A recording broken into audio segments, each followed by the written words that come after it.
Especialistas do ramo jurídico afirmam que o caso da Americanas mostra as limitações da legislação atual para a área, que pouco distingue crimes comuns de empresas em dificuldades financeiras causadas por gestões fraudulentas. Para advogados e juristas especializados em direito empresarial, existem dificuldades em separar a responsabilidade de maus administradores e controladores da atuação dos funcionários. Para a gente entender um pouco mais sobre esse tema, nós conversamos agora com Fernando Brandariz, que é advogado, mestrando em direito e especialista em direito empresarial. Boa tarde, André. Muito obrigado por aceitar o nosso convite. O caso Americanas a gente tem repercutido desde janeiro, do dia 11 de janeiro, quando Sérgio Rial anunciou a saída da Americanas, trazendo inicialmente aí um rombo de 20 bilhões, que já aumentou, foi para 40 bilhões, dizem que é muito mais de 40 bilhões.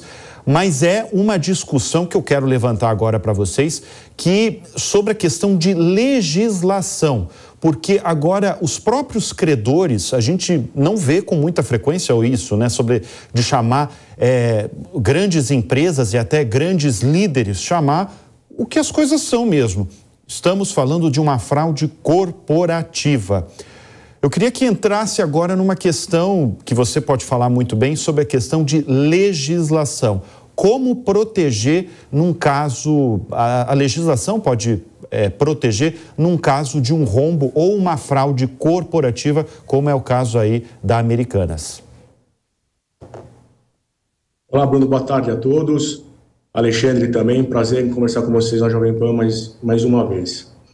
Veja, antes de tudo, eu acho que a gente tem que analisar bem se realmente houve uma fraude ou se teve um planejamento tributário um pouco mais agressivo.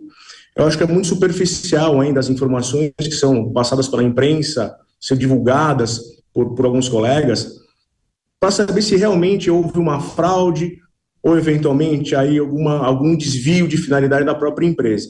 A gente só vai conseguir saber disso no decorrer do processo de recuperação judicial, com os administradores judiciais e com as investigações, seja ela da própria CVM, do Ministério Público. Eu acho que de antemão é difícil a gente dizer se houve ou se não houve, principalmente quando a gente fala em planejamento tributário, né? Pode ser que eles ali, a própria Americanas, entenda que fez um planejamento tributário e não tem nenhuma sonegação ou qualquer crime praticado pela sua diretoria. É isso que a gente tem que tomar um certo cuidado. É uma empresa grande, pessoas competentes, acionistas, né, os 3G ali competentes, foram auditadas, então falar um pouco em qualquer desvio de finalidade, né, desvio, eventualmente até uma corrupção, enfim, não estou afirmando... Fernando, deixa eu só fazer um adendo aí. Eu estou falando na verdade, os credores, teve muitos bancos, do Itaú, teve a Gestora Verde, Santander, vários bancos, o próprio Bradesco, na figura dos seus presidentes, falando em fraude corporativa. Eu estou colocando na boca deles porque eles falaram, os presidentes dessas, e tem muitos credores. Mas quando a gente tem um impacto dessa magnitude do caso Americanas, a gente tem que olhar para o acionista minoritário, como você lembrou imediatamente. Aquele cara que tinha, vamos supor, tinha no dia 10 de janeiro 120 mil reais, porque a ação estava cotada em 12 reais, e depois viu a ação cotada em 66 centavos, um valor de cotação da Americanas que chegou a 66 centavos.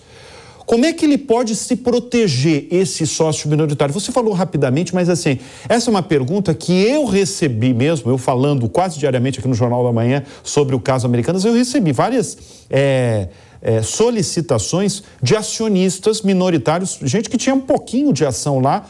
Ele pode entrar diretamente na justiça contra a Americanas? Ele pode fazer isso? Poder, ele pode, mas existem alguns requisitos, né? Ele tem que fazer um bloco com os demais acionistas para tentar chegar no mínimo de 5% do capital da empresa.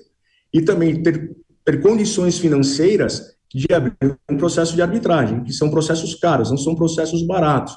Então, esse acionista, por exemplo, você deu o exemplo de 100, 120 mil reais, ele não vai ter acesso ao Poder Judiciário, ou seja, a Câmara Arbitragem também, para se valer de... A gente perdeu o sinal, a gente estava conversando com o Fernando Brandariz, advogado, mestrando em Direito, especialista em Direito Empresarial, justamente falando dessa hecatombe aí que aconteceu na Americanas. E a gente agradece aí o Fernando Brandariz e está convidado aí para falar outras vezes do caso Americanas. Vamos girar o assunto aqui no Fast News, porque